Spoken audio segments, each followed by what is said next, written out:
नारायण नारायण श्रीमन्नारायण नारायण श्रीमन्नारायण नारायण। श्याम रामचंद्र की जय। हम लोगों को ये समझना चाहिए कि मृत्यु का कोई भरोसा नहीं है, यानी किस समय के बीच में काल प्राप्त हो जाए।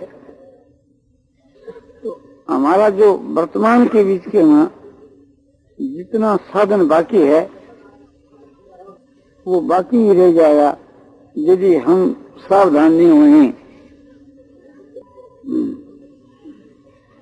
इसलिए मृत्यु के प्राप्त होने के पहले पहले ही जिस काम के लिए हमारे को मनुष्य का शरीर मिला है उस काम को बना लेना चाहिए, जो कि आगे जाकर के हमारे को घोर पश्चाताप करना न पड़े। मनुष्य शरीर के बदल जाने पर कोई भी दुनिया में ऐसा शरीर नहीं है, ऐसी योनि नहीं है कि जिसमें परमात्मा की प्राप्ति का अधिकार हुए। जब ऐसी बात है तो हम अपने अधिकार को पाकर के उसे को क्यों मिट्टी में मिलाएं। परमात्मा की प्राप्ति के साधन के अलावा कोई भी काम के वहाँ एक क्षण भी बिताना है वो अपने समय को मिट्टी में मिलाना है। और परमात्मा की प्राप्ति के बीच के वहाँ समझो थोड़ी भी कमी रह जाएगी तो फिर हमारे को जन्म लेना पड़ेगा, और वो जन्म कहाँ होगा इसका कोई पता नहीं है। इसलिए जब तक देह में प्राण है तब तक अपने को सब काम छोड़ करके इस काम को बनाना चाहिए जिस काम के लिए हम लोग आए हैं। हमारा जो काम है वो हमको ही करना है। जो काम दूसरों के द्वारा हो सके उस काम को अपने करने की आवश्यकता नहीं है, और जो काम हमारे बिना हो नहीं सके, हमारे खास से हो सकता है, उस काम को पहले नंबर करना चाहिए।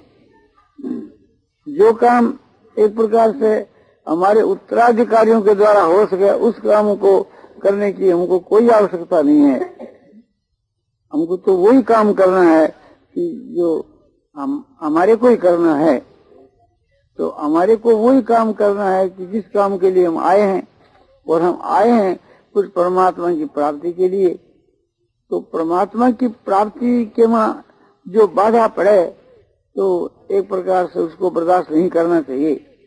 स्त्री हो, पुत्र हो, बंधु हो, बांधव हो, कोई भी हो, एक प्रकार से उसको समझा देना चाहिए, विनय भाव से समझा देना चाहिए। विशेषकर तो अपना जो मन है यही अपने बाधक होता है।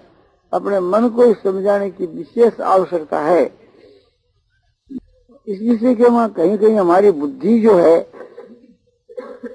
वो भी एक प्रकार से गलती के रास्ते पर चली जाती है। तो मन और बुद्धि यही हमारे शरीर के वहाँ प्रधान है।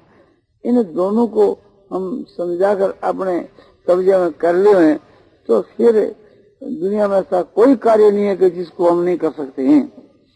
यही बात गीता में बताई कि एवं बुद्धे परं बुद्धवा संस्थ भयात्मात्मना जय शत्रु महाबाहु काम रूपं दुरासम।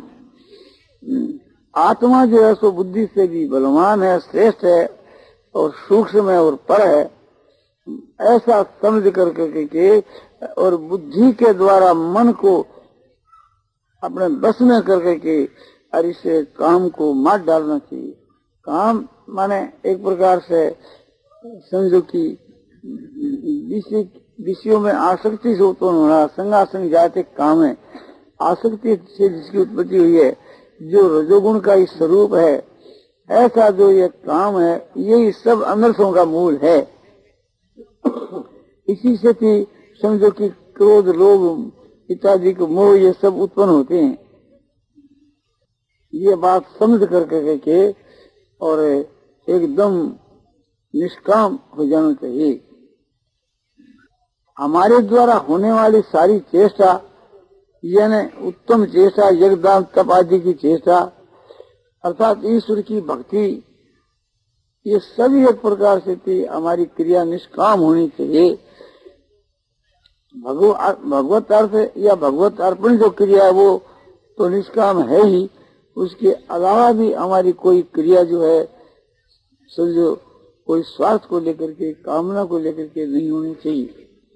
स्वार्थ और कामना को लेकर होने वाली चेष्टा वही बांधने वाली है। तो हम लोगों को गंभीरता पूर्वक इस विषय को हल करना चाहिए। हम लोगों का समय समझो कि इसी प्रकार से तालम टोल में चला जाता है, तो किसी के मुलाजे में चला जाता है, किसी की अपने खुशामद में चला जाता है।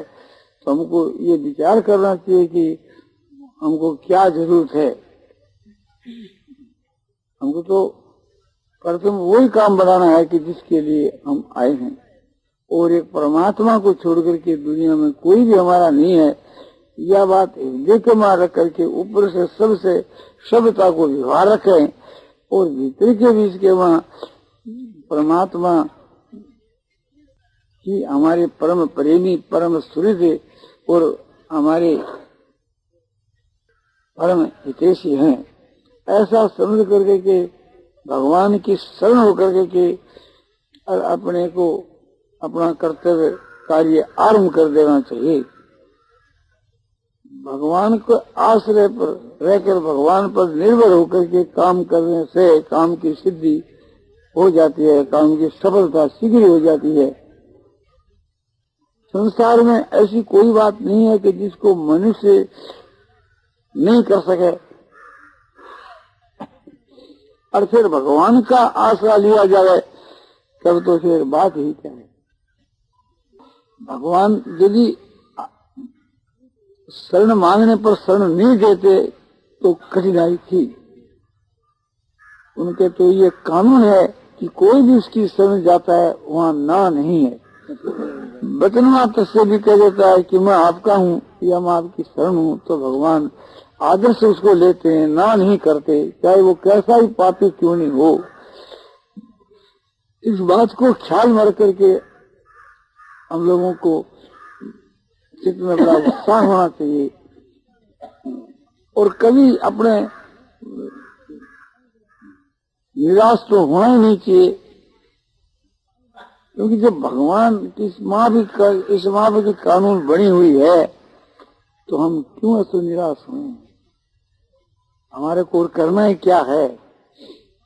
जो जीवन बाकी है उस बाकी के जीवन के बीच में उच्च से उच्च कोटि का साधन करना चाहिए, और उच्च से उच्च कोटि का साधन यही है कि भगवान के नाम और रूप को याद रखना और उसकी पुष्टि के लिए सत्संग और स्वाध्याय करना।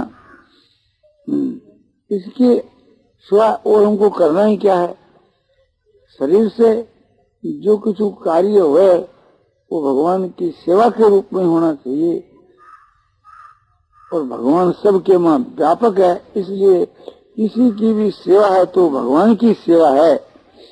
तो अपना दायरा जो है सो व्यापक है, फैला हुआ है, तो कोई भी चिंता की बात नहीं है। और परमात्मा की प्राप्ति इस जन्म के थोड़े से समय में ही हो सकती है, किंतु वो थोड़ा भी समय यदि हाथ में न हुए तो मुश्किल है। तो इसलिए ये तेजी से साधन करने के लिए कहा जाता है। चलते उठते बैठते खाते पीते सोते कभी एक प्रकार से भगवान को नहीं भूलना चाहिए। भगवान हमारे चारों तरफ एक विराजमान हो रहे हैं। ये नहीं कि भगवान को कहीं से बुलाना है या लाना है, वे तो मौजूद ही नहीं। केवल हमारी दृष्टि भगवान के सन्मुख होनी चाहिए। हम लोगों की जो दृष्टि हो रही है माया के सन्मुख, हम अपने सन्मुख देखते हैं संसार को। माया का जो कार्य जो संसार है इसको हम आंखों के सामने देखते हैं और इंद्रियों के सामने देखते हैं और बुद्धि और मन के सामने संसार को देखते हैं, किंतु देखना चाहिए भगवान को। भगवान कहते हैं कि यो मांग पश्यति सर्वत्र और सर्वं च मयि पश्यति तस्याहं न प्रणश्यामि सच में न प्रणश्यति। जो सब जगह मुझको देखता है और ये सारा ब्रह्मांड मेरे संकल्प के आधार देखता है, तो मैं उसके कभी अदृश्य नहीं होता और वह मेरे कभी अदृश्य नहीं होता। मानो सदा सर्वदा जो मुझ परमात्मा को देखता रहता है, मैं उसको देखता रहता हूँ। वह कुछ मेरी दृष्टि के ओझल नहीं होता। जो मुझको अपनी दृष्टि के ओझल नहीं करता, मैं भी उसको अपनी दृष्टि से ओझल नहीं करता, क्योंकि मेरी प्रतिज्ञा है। भगवान कहते हैं कि ये मेरी प्रतिज्ञा है कि ये यथा मांग प्रबद्धम ते पांचते थे बजामे हम। जो जिस प्रकार से मुझको भजते हैं उन पुरुषों को मैं भी उसी प्रकार से भजता हूँ। हम भगवान का ध्यान करते हैं तो भगवान हमारा ध्यान करते हैं। हम अपना सर्वस्व भगवान के समर्पण कर देंगे तो भगवान अपना सर्वस्व अपने समर्पण कर देते। तो ऐसा संसार के बीच के वहाँ कोई दयालु नहीं है, ऐसा कोई उदार चित्त नहीं है, ऐसा कोई सुहृद नहीं है, भगवान के समान कोई भी अपना मित्र नहीं है। ये सब बातों को ध्यान में रख करके लाख काम छोड़ करके हमको भगवान से ही तो दोस्ती करनी चाहिए, भगवान की शरण होना चाहिए, भगवान के ही अपने निकट रह करके अपना समय बिताना चाहिए। अपने को समझो भगवान सब जगह है और हम भगवान के निकट ही रहते हैं, तो फिर भगवान के निकट ही हैं। निकट रहने का ये मतलब नहीं कि कहीं जाकर के भगवान के पास रहना है। भगवान तो सब जगह है, ऐसा कोई स्थान नहीं कि जहाँ भगवान न होवे। तो बड़ी सुगमता है। ये तो केवल समझने की चीज है, मानने की चीज है। हम इस बात को अपने दिल के वहाँ अच्छी तरह समझ लें कि भगवान सब जगह है। इस बात को हम अपने मन में मान लें कि हमारा प्रभु सब जगह के बीच के वहाँ मौजूद है और सदा है।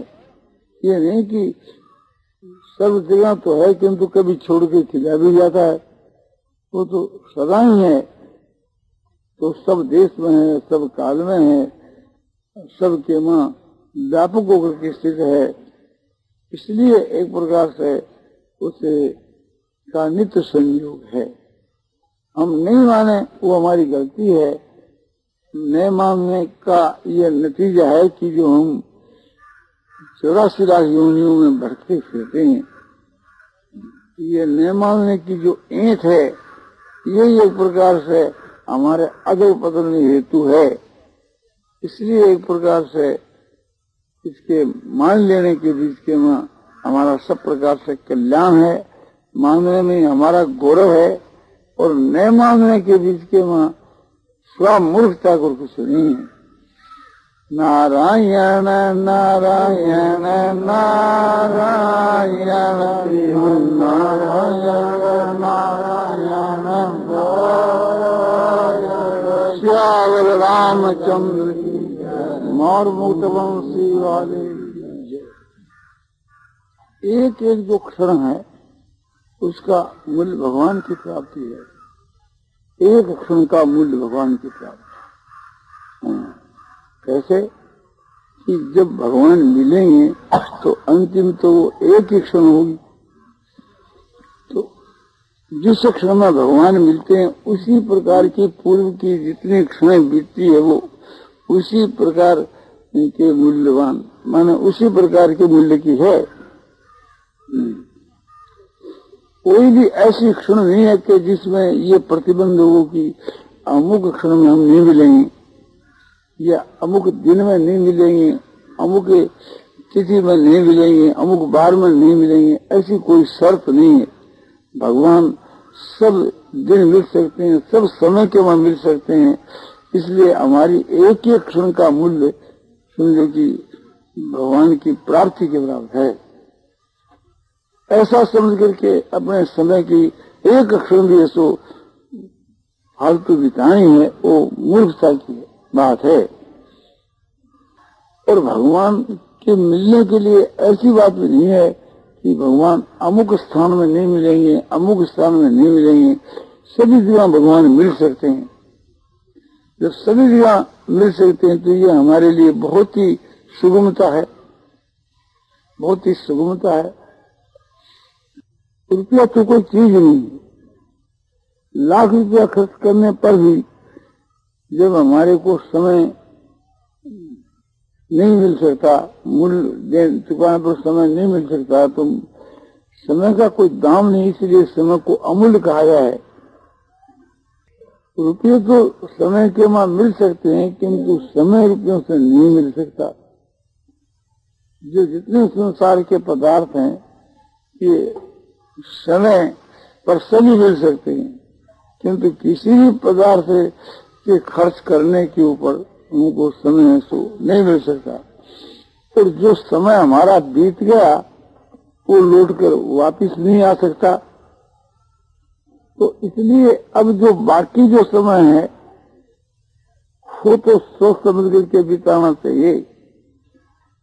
जो बिता दिया गया वो तो गलती की, किंतु फिर हम जानबूझ करके गलती क्यों करें। तो हमको हर वक्त सावधान रहना चाहिए और अपने आप को भगवान के समर्पण कर देना चाहिए और अपने समय को भी भगवान के समर्पण कर देना चाहिए। समय को समर्पण करना यह है कि भगवान की स्मृति नित्य रखनी, एक क्षण भी भगवान को नहीं भूलना। ये समय भगवान के में लगा देना है, माने हर समय सो भगवान को याद रखना, ये समय को भगवान के प्रति अर्पण करना है। और कोई जरूरी से भी जरूरी काम है, परंतु तो इस काम से जरूरी कोई काम जरूरी है ही नहीं, किंतु तुम अपने ज्ञान से किसी काम को जरूरी समझो। तो गीता का, ऋषि मुनियों का वचन मान करके ये साथ में समझते रहो कि भगवान की प्राप्ति से बढ़कर कोई काम नहीं, भगवान के मिलने के समान और कोई काम नहीं। पर भगवान का मिलना होता है भगवान के भजन ज्ञान से, इसलिए भगवान के भजन ज्ञान से बढ़कर और कोई भी काम ऐसा नहीं है। तो दूसरा कोई काम जिसको आप अच्छा समझते हो उस काम को भी गौण समझना चाहिए और इस काम को कायम रख करके असली जो भगवान के निरंतर भजन ज्ञान का जो साधन है इसको कायम रख करके हर वक्त भगवान को याद रखना, इस बात को कायम रख करके और फिर गौणी वृत्ति से दूसरा काम समझो की बेपरवाह से आप चाहो तो कर सकते हो। माने एक किसी भी काम के ऊपर आपने संसारी काम, किसी भी संसारी काम के ऊपर तत्पर होकर के नहीं करना चाहिए। उसको समझो कि उपेक्षा की बुद्धि से करना चाहिए, उदासीन की वृत्ति से करना चाहिए, पक्षपात रहित होकर के उस काम को करना चाहिए। किंतु अपने लिए जो विशेष काम है उसको कायम रखकर भगवान की प्राप्ति का जो साधन है वो कायम रहना चाहिए। उसके अलावे और सभी चीज नष्ट हुए तो कोई की बात नहीं। उनके जन्मों में और इसी जन्म में भी हम लोगों ने अपने समय की कदर नहीं की, तो समय की कदर करनी चाहिए। जो आदमी रुपयों को मूल्य देता है यानी रुपयों का आदर करता है और रुपयों से मिलने वाली वस्तु का आदर करता है, वे वास्तव के बीच के मां भगवान का अनादर करता है। आदर करने योग्य तो एक भगवान ही है। रुपयों का आदर कैसे कि एक तरफ तो भगवान के नाम का हम जप कर रहे हैं, भगवान के स्वरूप का ध्यान कर रहे हैं, भगवान की सेवा कर रहे हैं, और दूसरी तरफ हमारे को रुपये मिलते हैं उसको नहीं संभालेंगे तो रुपये नष्ट हो जाएंगे। दूसरी तरफ हमारा लड़का बीमार है, वो मर रहा है। तीसरी तरफ हमारे मान बढ़ाई और प्रतिष्ठा के वहां आपत्ति आ रही है, तो समझते इन सब में आपत्ति आओ तो आओ, तुम्हारे साधन में आपत्ति नहीं होनी चाहिए। ये तो इसी प्रकार से होते जाते रहते हैं, बहुत दफे हुए हैं और मिट गए हैं। अभी एक प्रकार से ये सब मिटने वाले हैं। तो ऐसी परिस्थिति के वहाँ क्षणिक एक सुख के लिए हम अपने जीवन को मूर्खों की बाबत अपने क्यों हवन करें, यानी क्यों उसको समय को बर्बाद करें, जलाएं। माता पिता की और बड़ों की सेवा करना हमारा कर्तव्य है। देवता जो है, ब्राह्मण जो है, गुरुजन है, उनका आदर सत्कार करना ये हमारा कर्तव्य है। अपने शरीर निर्वाह के लिए न्याय युक्त जीविका करना या जीविका के लिए कोई प्रयत्न करना ये अपना कर्तव्य है। बाल बच्चों को पालन करना जो स्वाभाविक एक प्रकार से होता ही है, और ये अपने गृहस्थी लोग करते ही हैं, किंतु ये सब चीज गौण है किसके आगे? जो परमात्मा का जो भजन ध्यान है उसके आगे। भगवान की शरण होकर और हर वक्त भगवान को जो याद रखना है, ये बात सब में सो प्रधान है। भगवान भी गीता में कहते हैं कि तस्मात् सर्वेषु कालेषु माम अनुस्मर युद्ध च मय्यर्पित मनोबुद्धिर मामे वैशिष्टम स्वयं। भगवान कहते हैं कि अर्जुन, सब काल के बीच के माँ मेरा स्मरण कर, हर वक्त सब काल। तस्मात् इसलिए सब काल के माँ तू मेरा ही स्मरण कर, और युद्ध च, और युद्ध भी कर। फिर कहते हैं मन और बुद्धि मुझ में लगाने पर मेरे को ही प्राप्त होगा, इसमें कोई शंका की बात नहीं है। आश्वासन दिया। तो इसमें दो बात आई। एक तो ये कि सब काल के मन में श्रवण कर, और ये मन बुद्धि मेरे में लगा दे। तो दोनों चीज दामी है। यह बात पढ़कर, समझकर, सोच करके भी फिर हम अपने समय को बर्बाद करें, भगवान के स्मरण के वहां कमी आने दें, तो यही हमारी मूर्खता है। सब समय में तुम शरीर से कर्म करो, इसमें कोई आपत्ति नहीं है, क्योंकि मन और बुद्धि भगवान में लगाए हुए कर्म चाहिए। मन और बुद्धि के द्वारा जो काम किया जाता है वो एक नंबर है, उसी की भगवान के यहाँ कीमत है। और शरीर और इंद्रियों से जो क्रिया की जाती है उसकी कोई भगवान के यहाँ विशेष कीमत नहीं। तुम शरीर और इंद्रियों से चाहे माला फेरो, चाहे पूजा पाठ करो, किंतु तुम्हारा मन यदि भगवान विमान नहीं है, और यदि मन आपका भगवान के बीच के वहाँ है, तो शरीर और इंद्रियों के द्वारा होने वाली जो क्रिया, जग करना, दान देना, तप करना,